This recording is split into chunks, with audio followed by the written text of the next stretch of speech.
Ok, alors bonjour à tous. Aujourd'hui, je vais vous parler du livre Tout est dans l'attitude. Donc, je vais vous partager mes grands apprentissages. Du coup, je vais vous partager l'outil le plus important dans votre vie, en fait. Et c'est votre attitude, justement. Parce qu'en fait... Ah mince, j'ai oublié mon téléphone. En fait, tout passe par votre tête. On verra après le schéma des pensées et qui amène à vos résultats. Mais du coup, je pense une belle question pour commencer, c'est de vous poser la question, en fait, pourquoi je suis sur cette terre, pourquoi je vis, enfin, c'est très large. Des fois, on ne sait pas, mais ce qui est important, c'est de chercher, de se poser cette fois la question. Qui est-ce que j'ai envie d'être? Et puis, qui est-ce que j'ai surtout pas envie d'être? Du coup, ces deux questions, ça peut vous amener à des pistes, enfin, juste vous donner une voie. Par exemple, moi, je sais que j'ai envie d'être quelqu'un qui fait sourire les gens, qui leur donne envie d'être eux-mêmes, de se développer, d'être toujours meilleur dans leur vie. Je n'ai pas envie d'être quelqu'un qui se contente du strict minimum, c'est pas du tout moi. Enfin, ça puise aussi dans mes valeurs personnelles. Puis un truc que m'avait dit Antoine, en fait, c'est aussi enfant curieux, ça veut dire enfant intelligent. Du coup, tout le temps chercher pourquoi quelque chose, enfin surtout les choses qui nous passionnent, pourquoi c'est comme ça, pourquoi la Terre elle fonctionne comme ça, tout le temps chercher, observer, être conscient, ça aide beaucoup dans la vie. Je voulais aussi venir sur l'importance des mots. En fait, c'est incroyable, tout part de nos pensées en fait. Ce schéma, il est assez impressionnant. Si déjà dans vos pensées, tout ne fonctionne pas bien, votre machine, elle est rouillée. Et si vos mots sont, si vous auto-dénigrez ou comme ça, si vous ne croyez pas en vous, bah, vos résultats en conséquence, ils seront mauvais. Du coup, si vous vous concentrez sur vos pensées positives, enfin, qui vous mettent en avant, qui vous mettent en valeur, ça aide déjà à votre estime de vous-même et ça vous donne de l'énergie. Vous pouvez puiser votre énergie dans vos mots, dans vos paroles. Puis aussi, questionnez-vous des fois pourquoi je pense que je suis nul, pourquoi je suis une victime, pourquoi. Non mais c'est vrai, des fois on se dit mais finalement pourquoi. Des fois ça n'a pas de fondement concret quoi. Et puis j'aime bien cette phrase de Rudyard Kipling qui a écrit le livre de la jungle. C'est les mots sont la drogue la plus puissante utilisée par l'humanité. Donc on peut se puiser là-dedans, c'est ce qui nous différencie des animaux aussi. Donc voilà. Je voulais aussi faire un petit point, revenir sur le négativisme et le positivisme. Du coup, en fait, il faut savoir que notre esprit s'attarde sur tout ce qui est répété. Du coup, si dans nos têtes, on se dit « je suis nul, je suis nul, je suis nul », bah, votre corps, il va se dire « bah oui, t'es nul, quoi », si tu le dis. Il faut aussi limiter vos interactions avec les gens négatifs.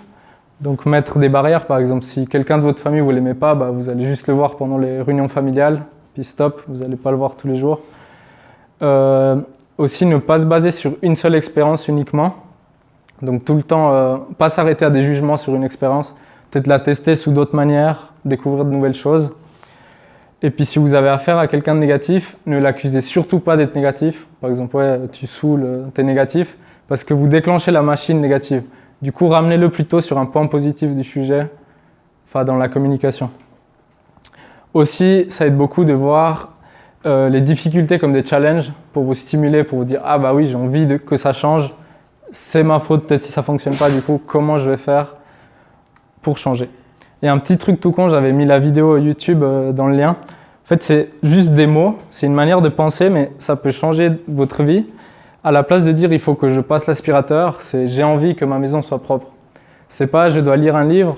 Bah, des fois, ça me saoule de lire un livre parce que je dis « Je dois le faire ». Non, c'est « J'ai envie de me développer personnellement et professionnellement ». C'est des petits mots, ça a l'air de rien, mais ça change énormément le passage à l'action, ça facilite. Puis voilà, bah, les négatifs, ça bouffe votre énergie, on les voit comme des vampires. Je voulais aussi vous parler de votre zone de confort. Je pense pour en sortir, il faut déjà, être honnête, donc être conscient et honnête de nos faiblesses, nos forces, nos peurs aussi. Et puis si vous ne sortez pas de votre zone de confort, le prix à payer est hyper cher. Ça me fait penser à un questionnaire qu'ils avaient fait pour les personnes âgées dans les hôpitaux. Puis en fait, les personnes, elles ne regrettaient jamais ce qu'elles avaient fait, mais que ce qu'elles n'avaient pas fait dans leur vie.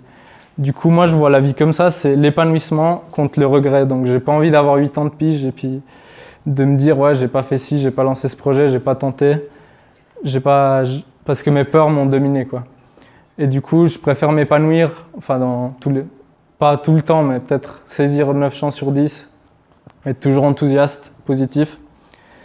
Et puis j'aime bien aussi la phrase là, c'est « Seule l'action permet de s'échapper de la prison de la peur ». Donc Des fois, j'avais des peurs. Et en fait, juste en passant à l'action, j'ai dit ah ouais, en fait, c'était pas si terrible que ça. Et je m'en suis en sorti. Puis aussi reconnaître nos barrières avec l'honnêteté. Et aussi, hier, on l'a vu avec Gauthier aussi au séminaire SLS, tout est une question de volonté aussi. Donc apprenez à vous stimuler, comment je peux atteindre mes buts. Puis maintenant, je voulais vous poser une petite question donc, autour du succès. Donc j'aime bien aussi cette définition donc, de tourner les connaissances en action positive. Du coup, maintenant, j'aimerais vous laisser 30 secondes juste pour réfléchir, écrire qu'est-ce que le succès pour vous. Qu'est-ce que ça représente. Ouais, on n'avait pas écrit. Écrivez juste quelques mots, enfin juste pour vous donner une petite vision de qu'est-ce que ça représente pour vous. Puis après, vous aurez toutes vos journées pour réfléchir à ce sujet.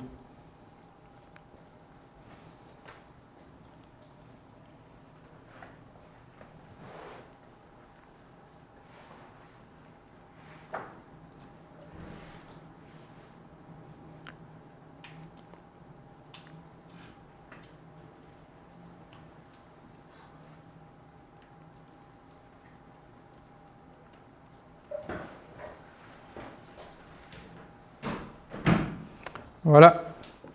Et puis aussi un truc sur Instagram, en fait, je me suis demandé pourquoi j'utilisais ce réseau. Puis finalement, j'ai trouvé que je pouvais me nourrir de motivation là-dedans, en fait. Je suis des pages, enfin, je pourrais vous partager si vous voulez, où il y a vraiment des phrases qui nous mettent en valeur, qui nous font réfléchir. Puis en fait aussi de se dire tout le temps pourquoi j'utilise un outil, quelle est son utilité. Là, typiquement, c'est entretien de réseau et puis motivation. Du coup, comme quoi même les nouvelles technologies peuvent être bien, il n'y a pas que des points négatifs, on peut aussi très bien les utiliser. Et puis finalement, ce que je vais mettre en action après cette lecture, donc j'ai remarqué qu'avec les mots positifs, j'ai beaucoup plus confiance en moi. Mon passage à l'action, en fait, maintenant je réfléchis avec risk-reward, donc qu'est-ce que je risque de gagner. Donc si je vois que la récompense est hyper grande, je me dis j'hésite pas, c'est quoi les risques s'ils sont petits. Et puis aussi maintenant je m'engage soit à 100%, soit je m'engage pas parce que j'aime pas être entre deux, je trouve que c'est pas moi, c'est pas ma personne. Et puis justement j'ai eu quelques problèmes d'image par rapport à ça et je veux plus que ça se reproduise.